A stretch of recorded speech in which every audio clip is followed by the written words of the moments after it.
We didn't think we'd have heard this, but David Njoku has committed to Cleveland. That's according to Drew Rosenhaus, his agent, and that's through ESPN. Njoku's had some good meetings with the Browns organization, including the GM Andrew Berry. That, according to Rosenhaus, he has decided to give the team his full commitment right now and go on from there. So, according to David Njoku, I'm all in Cleveland. It's time to work. Terry, what do you think of it? You didn't have a coach around. You didn't have a GM around. He caught 5 passes and demanded to be traded. 5. I don't get it. So what's the Browns line on it is, well, we made him an offer and he wouldn't accept it and we couldn't get any other offers out there? Is that pretty much how that goes?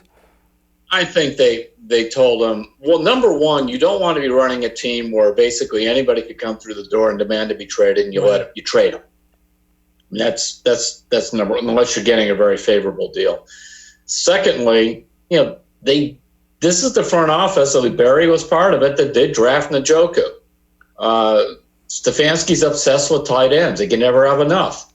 So it's in a good place there, and I guess they talked to him. And I was told, Njoku's. He's not a real mature guy. He's not a bad guy, but, he came to the NFL at 20, was guaranteed almost $9 million. If you go back and think about Njoku, let's consider this.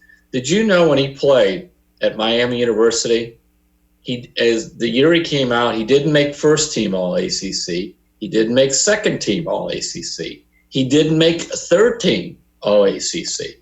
He was honorable mention tight end ACC. So how does he get drafted in the first round? He is Mr. Combine with the high jump and the 40-yard dash and the cone drill and all this.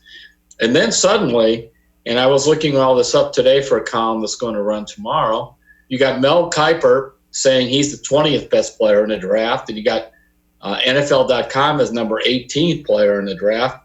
And really what he did is he looks like a player. He did all those drills like a player, but you know what? He hasn't played like a player.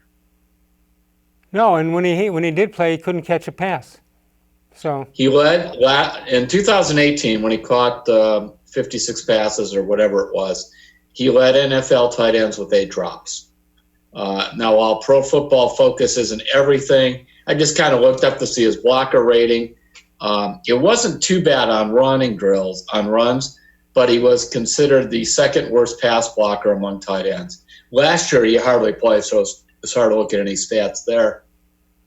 This guy should be on his hands and knees at night that Cleveland actually wants him, and they picked up a $6 million option for 2021. I have to admit, when Barry did that, I was a little like, huh? Not only that, there's very few teams that are going to use tight end as part of their offense. He's got one in Cleveland. He can show somebody something, and next year it's going to be wide open. Stefanski used tight ends 57% of the time, multiple tight ends.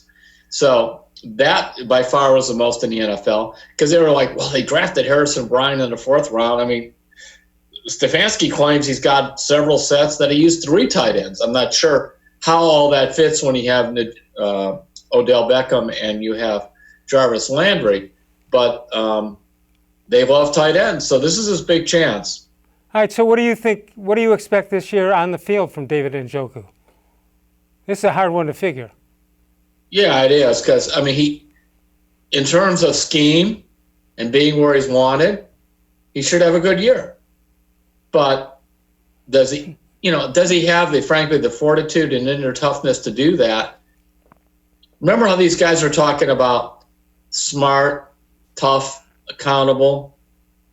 That's the kind of players we want. David does not come to mind for me with that. No, what comes to mind is Rosenhaus tried to do the best he could. Nobody wanted him, and they went back to Njoku and said, look, you got to play well in Cleveland, and maybe there will be something in the future, but it's not there right now. Right, and to think, you caught 5 passes. You had a concussion. You had a broken wrist. The year before, when you did catch 56 passes and you had a decent year, you led the league in drops for a tight end. And you didn't even make the 3rd team All-ACC in college. Right. But you were great at the combine.